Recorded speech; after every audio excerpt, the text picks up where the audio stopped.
Hey everybody, it's Dr. Matthew Hertert here again with Centre Chiropractic in Boalsburg, Pennsylvania, just outside State College and Penn State University. And today I want to take a few minutes to try and answer one of the most common questions I hear about chiropractic, whether it's my office or other offices, out in the world meeting people at barbecues and stuff. People often have this question about chiropractic and chiropractors. And the question is, why do I need to go so often? Why do I need to go back for repeat visits?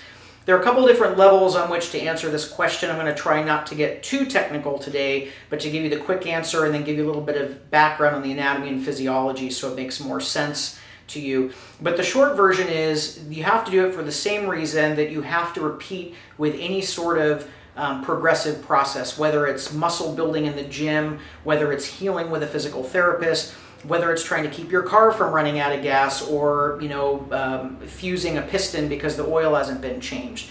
All those things are repeated processes. There are multiple visits, multiple experiences involved in that. And the reason is because in most cases, the body is not going to heal from an injury overnight. It just doesn't work that way. So the sort of anatomy and physiology background to this really has to do with ligaments.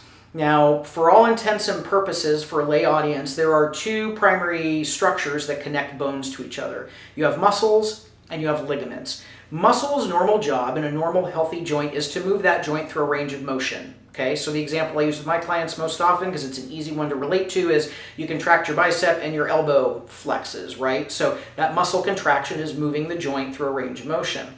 What ligaments do is hold these lower arm bones in place when my muscle contracts so that they don't just fly up to the other end of this big elastic muscle that's contracting. They hold the bones in the proper relationship to each other so they don't fly around when the muscles contract.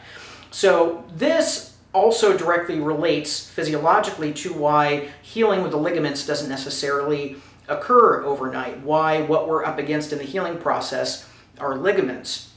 And it's because in order to be elastic, muscles need to be effectively big sacs of blood. Okay, being so filled with blood, having such regular circulation is what gives muscles their elasticity, in addition to some factors having to do to the tissue type. Ligaments, however, don't have a lot of blood supply. That's the trade-off. If they had more blood supply, they'd be more elastic, and they wouldn't do that job well. So we don't want them to have more blood supply. The trade-off there is blood supply helps things heal more quickly.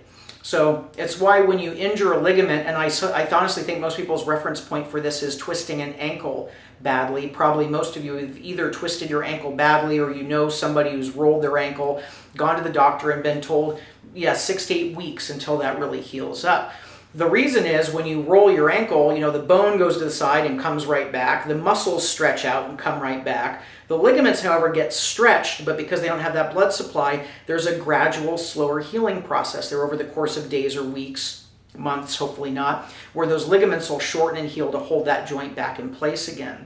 So that's why it becomes a progressive process with chiropractic adjustments. And this is a sort of an embarrassing exaggeration, but I think it really gets the point across. What's going on here is with each progressive adjustment, so let's say these are two vertebrae in your spine, one is slipped back and down, and the chiropractor is pushing that one back into place with the adjustments.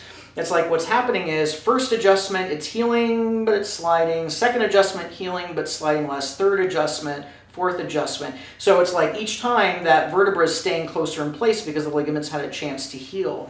So it's why those progressive adjustments are so important. I'm not about to say that there aren't chiropractors out there who try and get people to come back repeatedly for financial purposes.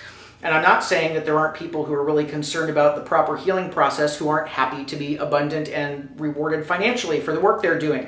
What I'm saying is most chiropractors who are trying to encourage you to come back for repeated visits are concerned about that joint really healing, the ligaments healing, so the body can hold the adjustment so you don't end up back 3 weeks later in the same pain, cursing the chiropractor, walking around town telling everybody what they did didn't work for you, or coming back 8 months later with the same problem going on. So there's a definitive clinical reason for those repeat adjustments. Different chiropractors do it differently. Most, I think, do 3 times a week over the course of several weeks. I do daily a few days in a row, every other day once or twice, every third day once or twice. So there are different approaches to it. And honestly, it's probably based mostly on education and clinical observation, what seems to work best for people. So there's kind of the short version and the longer version. I hope that that answers the question for you in a way that made sense and wasn't too painful. If you've got any further questions or comments about this process or anything else, please feel free to post them below this video. I check back pretty frequently, especially when I get emailed somebody's posted something. I try and get back right away. You can look at a lot of the other content, research, and commentary on chiropractic on my website, centerchiro.com, where you can also subscribe to our bi-monthly free email newsletter. Always feel free to call or email for a free consultation, or if you need help finding a Gonstead chiropractor in your area. And thanks for your time today. Thanks for tuning in. Love, light, and blessings to you guys, and I hope you have a great day.